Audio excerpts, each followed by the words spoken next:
Tao cầm cây đi, tao cầm cây đi máu đi. Sợ cha cha.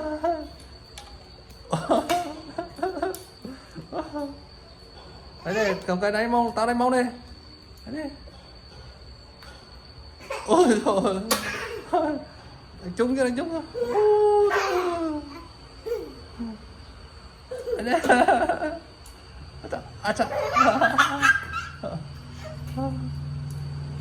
Cao cao quá.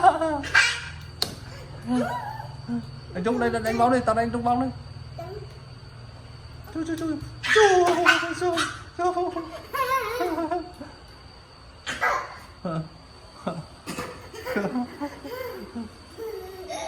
ở đây đây đây, đánh trúng đây. Ba bồ ba. Tao đánh đi, tao là đánh bóng đi. Đấy.